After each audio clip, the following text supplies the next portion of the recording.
poderlo consumir como tal. Entonces, en estos casos, debemos ver que no es recomendable y no se debe aguantar.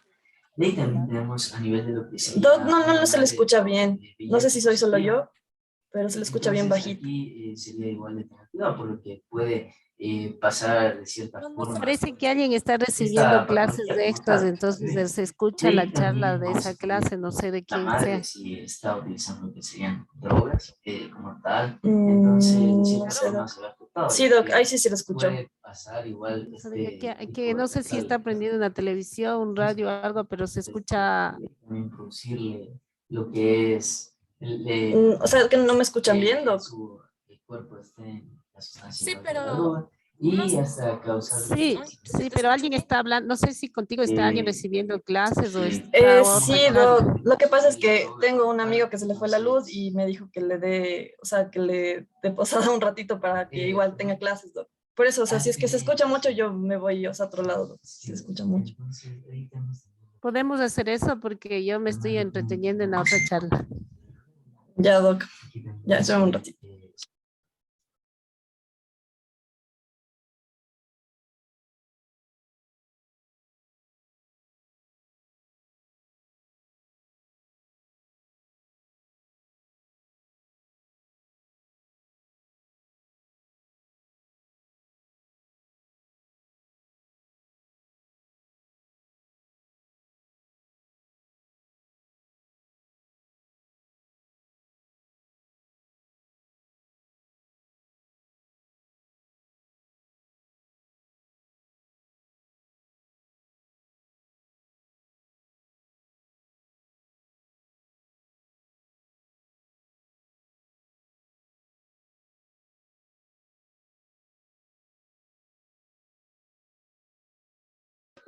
Doc, tengo un problema porque mis vecinos en cambio están poniendo música acá al lado, entonces se va a escuchar peor la música.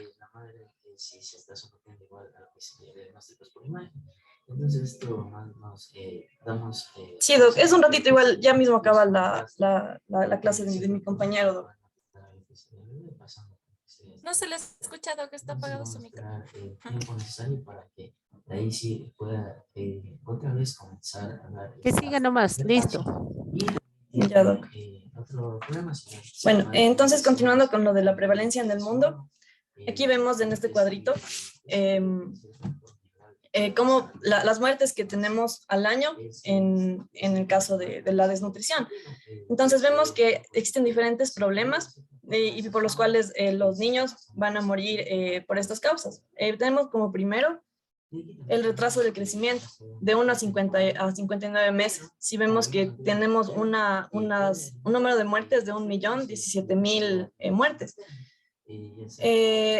A esto le sigue también tenemos el déficit de los macronutrientes, como les había mencionado. Entonces aquí está el de la vitamina A, que era el más frecuente.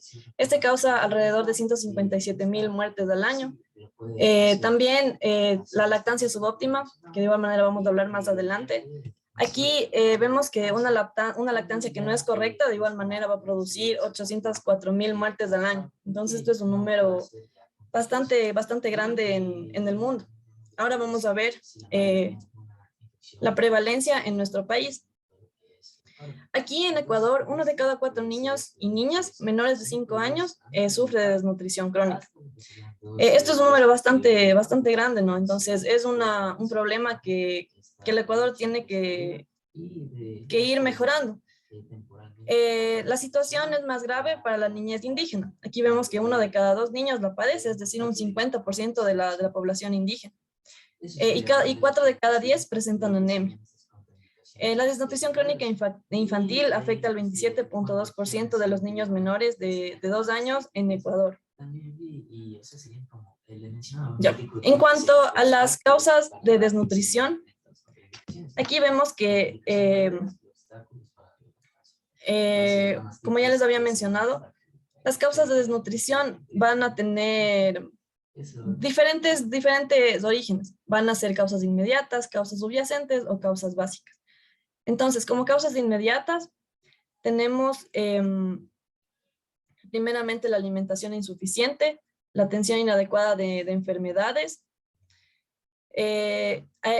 También como causas subyacentes tenemos la falta de acceso a alimentos, que vemos mucho aquí en nuestro país en cuanto a la pobreza. También la falta de atención sanitaria y de igual manera cuando el agua y el saneamiento insalubres se presentan, ¿no? Aquí vemos, por ejemplo, en provincias como Esmeraldas, que son, o sea, que casi no tienen agua potable. Ahí vemos mucho estos casos de desnutrición. En cuanto a las causas básicas, tenemos primero la pobreza, de igual manera la desigualdad y la escasa educación de las madres, que muchas veces ellas no están informadas de lo que es la lactancia materna, que es importante en este tema para evitar la desnutrición infantil. O de igual manera, a su vez, puede que esta sea insuficiente o puede que esta sea demasiado prolongada. Entonces eso también vamos a ver más adelante que puede causar varios problemas en los niños. En cuanto a la fisiopatología, aquí cuando la ingesta de un niño es insuficiente para cumplir las necesidades diarias, se producen cambios fisiológicos y metabólicos para compensar esto. Entonces, aquí vemos que para conservar la energía y prolongar la vida, vamos a tener un proceso que se llama la adaptación reductiva. Esto es muy importante, porque aquí los depósitos de grasa se van a movilizar para proporcionar energía de los déficits que tenemos. Ya, más adelante, si es que ya tenemos una insuficiente movilización de grasa, se van a movilizar las proteínas del músculo, de la piel y también del aparato digestivo. Entonces, así de esta manera se conserva la energía reduciendo la actividad física, pero también se reduce el crecimiento, también la reserva funcional que tienen los órganos y también las respuestas inflamatorias e inmunitarias. Ya vamos a ver cómo afecta esto a los diferentes órganos. Entonces, aquí tenemos primeramente el hígado. Aquí, como el hígado fabrica glucosa con menor facilidad, eso hace que el niño tenga más tendencia a la hipoglucemia. La hipoglucemia, junto con otros dos factores, es importante porque si tenemos esto en un niño, el niño tiene más probabilidades de fallecer. Eso ya les voy a explicar más adelante. Ya, también el hígado produce menos albúmina, menos transferrina y también otras proteínas de transporte. Entonces, esto hace que el hígado tenga una menor capacidad de asumir un exceso de proteínas en la dieta y de excretar toxinas.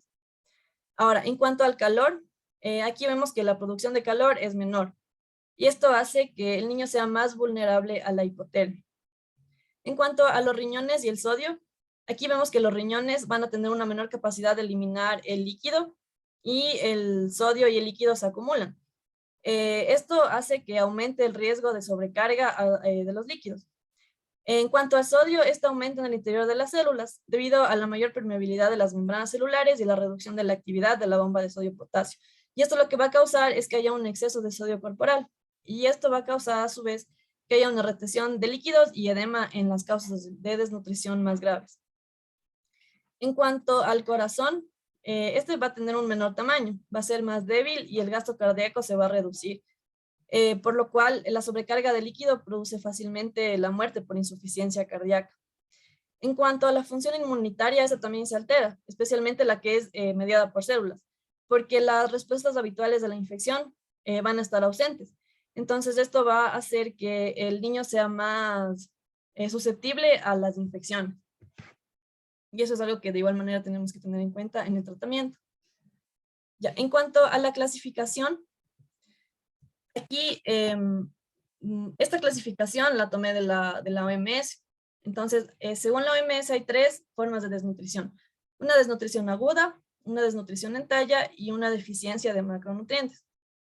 La desnutrición aguda es la pérdida de peso reciente y acelerada y a su vez la incapacidad para ganar peso.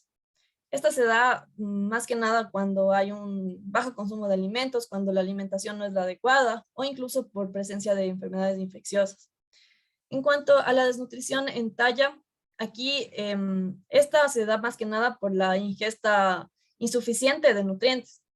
Es más frecuente en hogares donde hay bastante pobreza, donde hay inseguridad alimentaria, donde no existe una buena calidad del agua. Y también donde no hay acceso a los servicios de salud. En cuanto a la deficiente de macronutrientes, Aquí las personas, se produce cuando las personas no tienen acceso o hábito de consumo de alimentos que tengan fuente de micronutrientes, como las frutas, las verduras, las carnes y alimentos fortificados, sino que solamente se dedican a comer chatarras o muchas veces vemos en que la educación de las madres no es la adecuada y pueden darles a los niños chitos, papas fritas, entonces eso puede producir este tipo de deficiencia de macronutrientes. También este tipo de desnutrición aumenta el riesgo de enfermedades infecciosas como la diarrea, la malaria y la neumonía. Ya. La desnutrición aguda a su vez se clasifica de acuerdo con la intensidad o pérdida de peso para la talla. Esta se clasifica en desnutrición aguda moderada y desnutrición aguda severa. Perdón. Ya. Esta es la que nos interesa porque esta vamos a ver bastante frecuente en el servicio de pediatría. Entonces, en cuanto a la desnutrición aguda moderada, aquí va a existir cierto grado de emaciación y delgadez debido a la pérdida reciente de peso, pero no va a ser tan grave ya como en la desnutrición aguda severa. Aquí en poco tiempo el niño puede pasar a la desnutrición aguda severa o complicarse con enfermedades infecciosas si es que esta no se trata a tiempo. En cuanto a la desnutrición aguda severa, aquí ya puede presentarse con edema bilateral, incluso anasarca y diferentes grados de emaciación. De igual manera, puede incluso llegar al marasmo o al Kwashiorkor, que ya vamos a ver más adelante, y otros signos como la adinamia. Entonces, esta desnutrición aguda severa se va a clasificar a su vez en tres, que es primero el marasmo, tenemos la mixta que va a combinar el Kwashiorkor con el marasmo y solamente el Kwashiorkor. Entonces vamos a ver cada una de estas. Ya.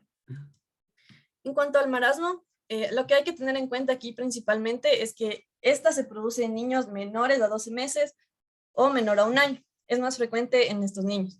Aquí se caracteriza por atrofia de la masa grasa, como podemos ver en la imagen. Esto es la emaciación que se le conoce. Ya, aquí, como hay esta atrofia de la masa, eso se produce porque el cuerpo ha utilizado como fuente de energía lo que habíamos dicho, las proteínas, las grasas, y eso hace que se dejen los huesos como forrados en la piel, como podemos ver en este niñito de aquí.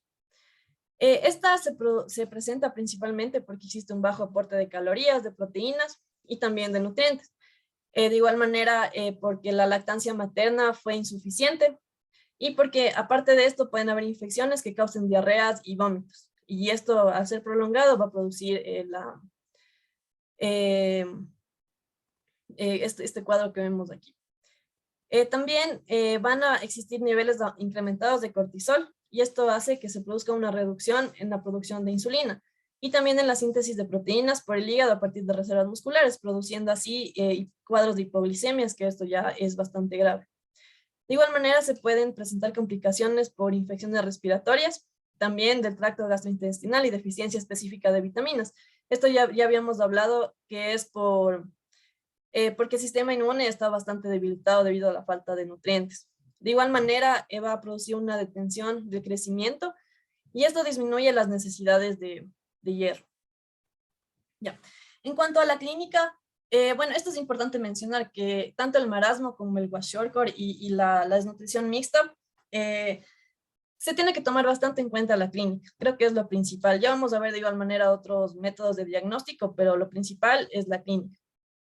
Entonces, lo que vamos a encontrar en el marasmo van a ser primeramente piel fina y no van a existir lesiones evidentes. Las mucosas van a ser rosadas. La síntesis de proteínas transportadoras va a ser suficiente para atender la demanda hasta cierto punto. Aquí no vamos a tener presencia de hígado graso o movilización de triglicéridos. Aquí no vamos a encontrar edema, y esto es importante porque una de las principales diferencias entre el marasmo y el Kwashiorkor es que en el marasmo no hay edema, pero en el Kwashiorkor sí hay edema. Aquí vamos a existir esas características de emaciación con disminución de todos los pliegues. Voy a ponerle el... Como vemos aquí, ¿no? La emaciación. También el niño vamos a encontrarle bastante irritado, con llanto persistente y lo característico es encontrar una cara simiesca. Como vemos aquí, los cachetitos van a estar un poco hundidos y eso también vamos a diferenciar con el kwashiorkor porque ahí en cambio vamos a encontrar una cara en luna llena.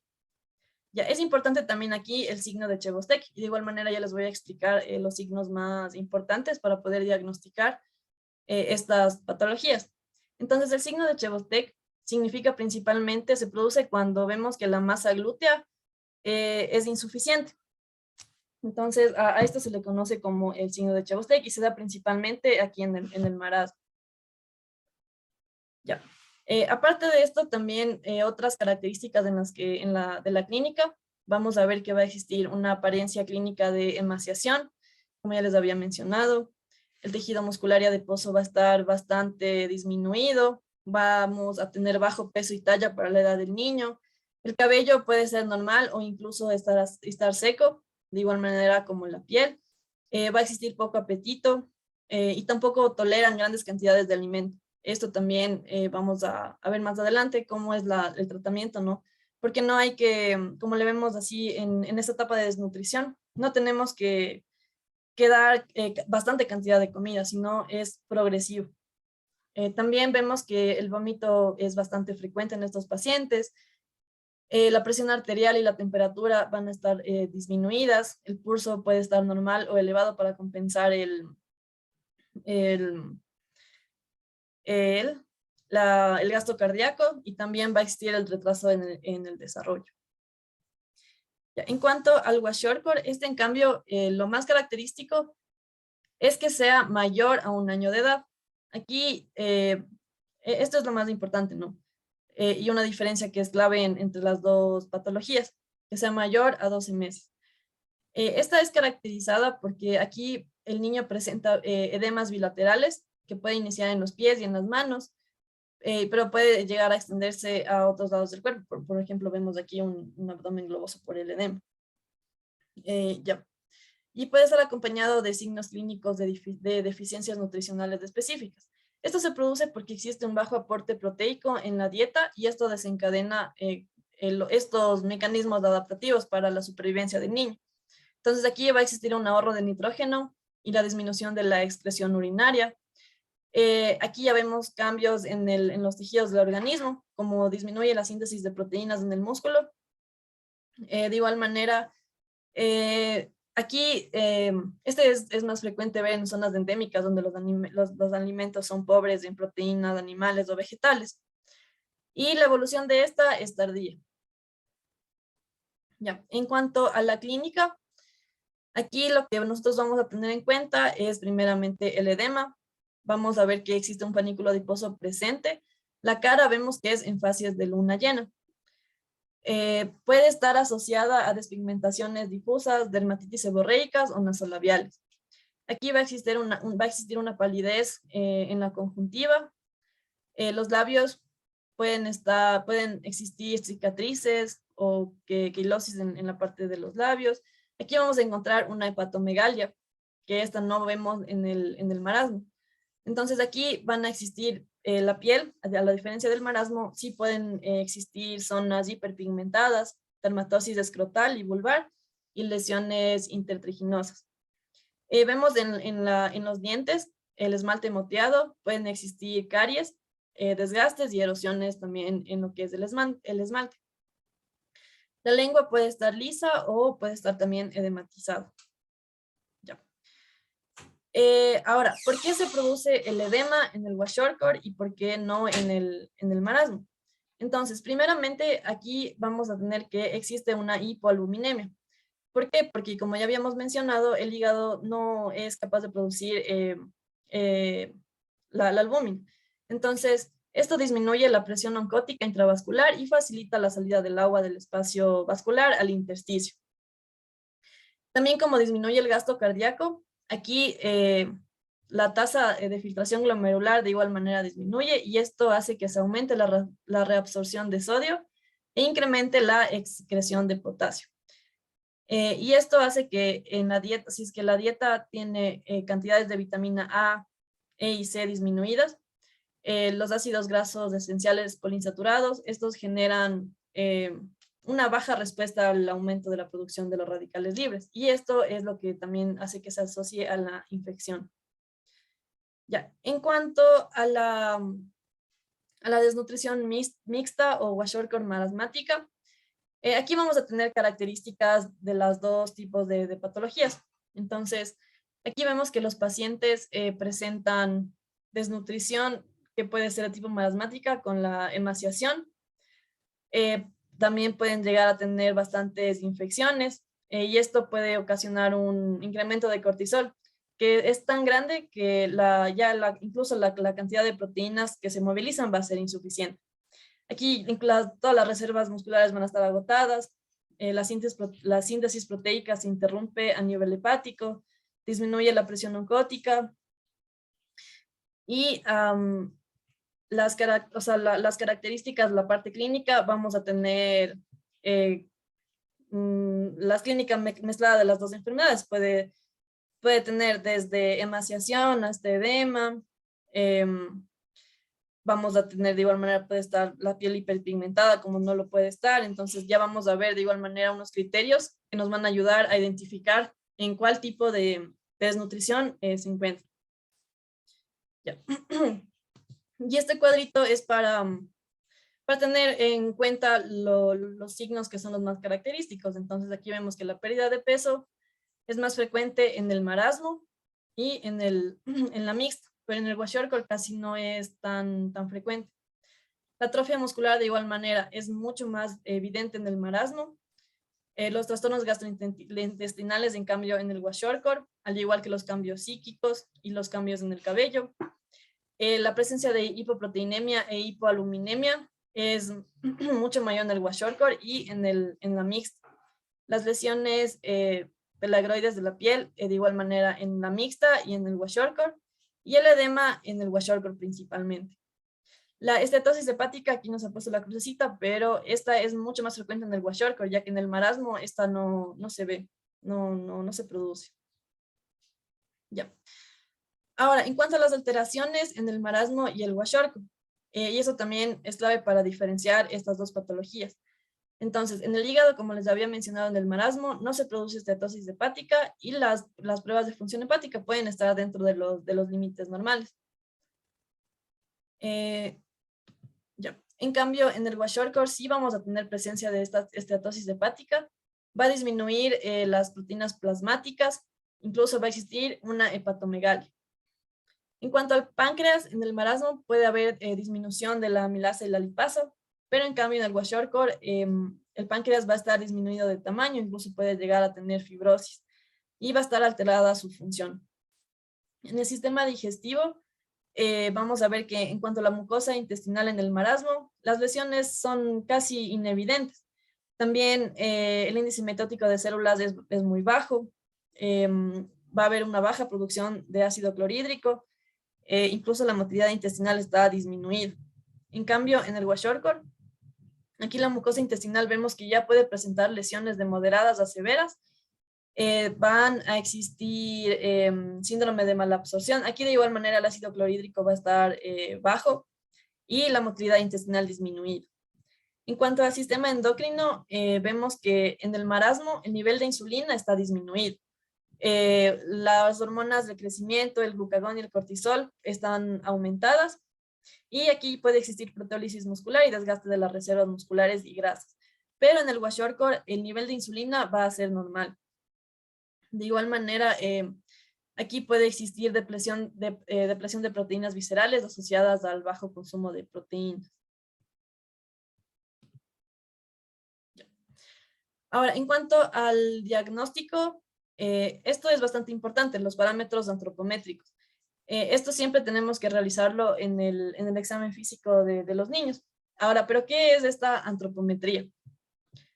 Esta es una técnica que se ocupa de medir las variaciones en las dimensiones físicas y en la composición global del cuerpo. Los indicadores para esto es el peso para la edad, que las siglas son PE, el peso para la talla, PT, la talla para la edad, TE, la circunferencia del brazo para la edad, CBE, O también el diámetro braquial, ya vamos a ver que también es un parámetro importante en cuanto a la mortalidad, la circunferencia cefálica para la edad y el índice de masa corporal. Entonces, con todo esto nosotros vamos a identificar a los niños que podían tener anormalidades de crecimiento, como por ejemplo que, o sea, tengan una talla bastante baja para su edad o incluso que puedan tener una talla alta para su edad. También una vez nosotros veamos esto, tenemos que brindar el seguimiento, la atención y el tratamiento precoz. Ya, aquí también hay otros, esos parámetros son los más importantes al momento de realizar esta medición antropométrica. Primero la medición del edema. Aquí tenemos una técnica que es tomar los pies del niño con nuestras manos y presionar con los pulgares en ambos pies durante 3 segundos, como vemos aquí en esta imagen. Entonces, aquí vamos a ver que según esto podemos encontrar un edema leve, un edema moderado o un edema severo. Ya, es una cruz cuando solamente el edema está en los pies. Es un edema moderado, que es 2 cruces, cuando ya compromete además de los pies las manos y parte inferior de las piernas y brazos. Y un edema severo de 3 cruces, cuando vemos que el edema es generalizado. Ya, en cuanto al peso, aquí se utiliza la balanza digital con función de tara. Esta función de tara es que permita al padre o a la madre coger el niño en brazos y poderle medir, poderle pesar al niño. También la longitud talla, esta se la utiliza, como vemos aquí, con el infantómetro o el tallímetro. Entonces estos equipos deben tener una sensibilidad de 0,1 centímetros. Y el perímetro braquial, que les había mencionado. Este es bastante útil porque es un predictor importante de mortalidad, ya que si es que este es menor de 11,5 centímetros o 115 milímetros, puede ser que el niño tenga riesgo de fallecimiento.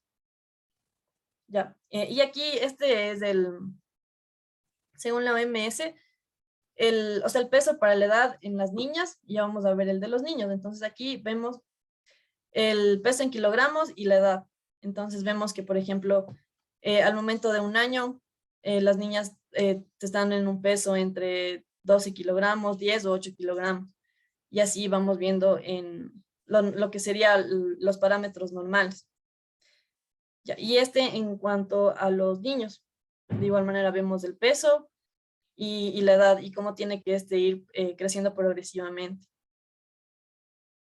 Ya.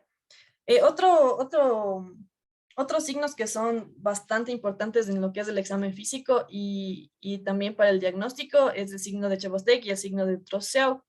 El de Chebostek, como les había mencionado, solamente le encontramos en el marasmo y es cuando la masa glútea está sumamente disminuida en el niño. En cambio, el signo de Trousseau, aquí el niño puede tener movimientos involuntarios de bastantes tipos y esto nos va a indicar la presencia de hipocalcemia. Ya. Y para el diagnóstico también tenemos estos criterios de Maclaren que miden diferentes criterios y según esto vamos a ponerles un puntaje. Y ahí vamos a saber si es que el niño padece de marasmo, mixta o de Kwashiorkor. Entonces vemos que tenemos, si es que hay presencia de edema y dermatosis, solamente de edema o solamente de dermatosis, si es que hay cambios en el pelo y presencia de hepatomegalia. Entonces, aquí tenemos los puntajes. También vamos a ver el puntaje en cuanto a la albúmina y las proteínas totales. Entonces tenemos este cuadrito para guiarnos según los valores que tenga el niño. Entonces, si tenemos un puntaje de 0 a 3, estamos ante la presencia de un marasmo. Si tenemos entre 4 a 8, vamos a tener el Kwashiorkor marasmático. Y si es que es de 9 a 15, ya estamos ante la presencia de un Kwashiorkor. Ya.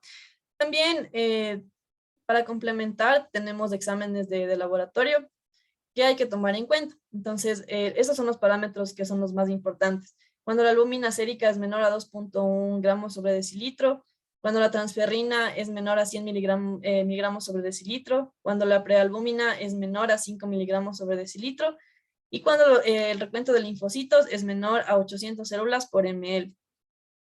Aquí En la bioquímica sanguínea hay que tomar en cuenta signos de alarma, la hipoglicemia y la hiponatremia. La hipoglicemia que esté menor a 59 gramos sobre decilitro. En cuanto al manejo y el tratamiento, aquí vamos a guiarnos por 10 pasos, que son los más importantes para compensar la desnutrición y poder salvar la vida del niño. Los 10 pasos es primero tratar la hipoglucemia, el segundo la hipotermia, tercero la deshidratación, cuarto corregir el desequilibrio de electrolitos, 5 tratar las infecciones, 6 corregir los déficits de micronutrientes, 7 iniciar la alimentación con precaución, 8 reconstruir el tejido emaciado, 9 proporcionar atención cariñosa y juego y 10 preparar para el seguimiento. Entonces, aquí vamos a dividir a este tratamiento en 2 etapas. La estabilización, que va del día 1 al día 7 más o menos, y la rehabilitación, que ya va desde la semana 2 a la semana 6. Entonces, ¿qué es lo importante en esto? ¿Y cuáles son los objetivos que tenemos que plantearnos para el tratamiento? Primero, dentro de la fase de estabilización, que es la fase inmediata, estamos en que tenemos que reparar la función celular y corregir el desequilibrio hidroelectrolítico, establecer una homeostasis y evitar la muerte. Esto es importante porque evitar la muerte debido a la triada, que incluye hipoglucemia, hipotermia e infección. Esto es importante porque si ya vemos que el niño tiene esta triada y más los otros parámetros que les había mencionado, estamos en un riesgo bastante alto de que el niño pueda fallecer. En cuanto a la etapa de rehabilitación, el objetivo es restaurar los tejidos emaciados, es decir, la recuperación ya del crecimiento del niño. Ya. La hipoglicemia. Tenemos hipoglicemia, se habla de una hipoglicemia cuando esta está menor a 54 miligramos sobre decilitro. Entonces aquí vamos a dividir el tratamiento en 2, en la prevención y en el tratamiento como tal, si es que ya tenemos presencia de hipoglicemia. Entonces, en cuanto a la prevención,